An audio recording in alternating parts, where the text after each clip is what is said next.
Bentrokan terjadi di gedung Rektorat Universitas Krishna Dwi Payana di Kelurahan Jati Cempaka, Kecamatan Pondok Gede, Jakarta, Selasa 31 Agustus. Bentrokan tersebut melibatkan dua ormas pendukung rektor baru Ayub Muktiono dan pendukung rektor lama Abdul Rifai. Rektor Unkris yang baru Ayub Muktiono memakai jasa keamanan LSM Satria Banten dengan jumlah massa sebanyak 70 orang, sedangkan Rektor Unkris lama Abdul Rifai membawa kelompok Ambon Macan berjumlah 100 orang. Dalam bentrokan itu beberapa anggota ormas di kedua belah pihak mengalami luka-luka. Bentrokan itu juga menyebabkan 9 unit sepeda motor mengalami rusak parah dan satu kendaraan roda 4 merek Toyota Avanza mengalami pecah kaca bagian belakang akibat lemparan batu. Dilansir dari berita Antara, kejadian ini berawal saat massa dari LSM Satria Banten sedang makan siang di areal kampus Unkris.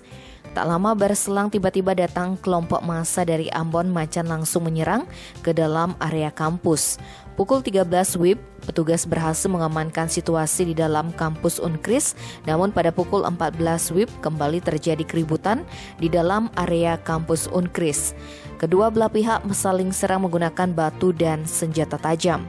Kepala Kepolisian Resor Metropolitan Bekasi Kota Komisaris Besar Polisi Aloysius Suprijadi mengatakan dari dua ormas yang terlibat bentrok tersebut, petugas mengamankan sebanyak 15 orang.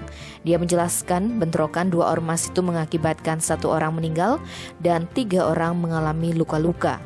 Korban yang meninggal dunia diduga terkena luka sabetan senjata tajam dari anggota ormas lainnya. Petugas juga mengamankan sejumlah barang bukti senjata tajam berupa celurit hingga batu.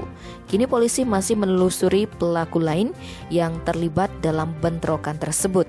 Sebanyak 15 orang yang telah diamankan masih berstatus sebagai terperiksa. Tim Bali Express melaporkan.